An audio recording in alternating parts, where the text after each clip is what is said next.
So ఈ ఉత్తర భారతదేశం అంతా కూడా ఈ మత ప్రాతిపదికన లేకపోతే హిందుత్వంతో లేకపోతే మొత్తానికి అట్రాక్ట్ అయి ఉన్నారు. అండ్ అక్కడ దక్షిణ భారతదేశంలో ఉన్నంత అక్షరాస్యత ఉత్తర భారతదేశంలో లేదు.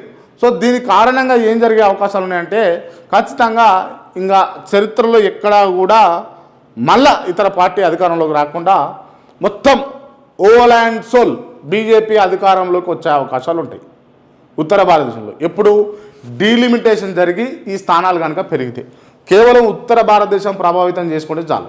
సో ఇదంతా విషయం ఏంటి అని అంటే ఒకవేళ ఇదే జరిగితే దక్షిణ భారతదేశానికి రావాల్సినటువంటి ఏ రూపాయి కూడా తెచ్చుకోలేని పరిస్థితి. ఎందుకు అంటే దక్షిణ భారతదేశంతో పని లేదు కదా. ఇక దక్షిణ భారతదేశ ప్రజలతోటి కావచ్చు, దక్షిణ భారతదేశంలో ఉన్నటువంటి ఎంపీలతోటి కావచ్చు పని లేదు. మీరు సపోర్ట్ చేసినా చేయకపోయినా ఉత్తర భారతదేశంలో ఉన్నటువంటి ఎంపీలు సపోర్ట్ చేస్తే ఖచ్చితంగా కేంద్రంలో ఏ పార్టీ అధికారంలోకి రావాలంటే ఆ పార్టీ అధికారంలోకి వస్తుంది.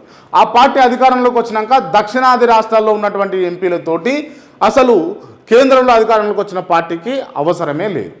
సో ఇది జరుగుతుంది. దీనివల్ల దక్షిణాది రాష్ట్రాలు హక్కులను కోల్పోతారు. దీనివల్ల దక్షిణాది రాష్ట్రాల ఎదుగుదల ఆగిపోతుంది, అభివృద్ధి ఆగిపోతుంది అని చెప్పేసి దక్షిణాది రాష్ట్రాలు వద్దంటున్నాయి.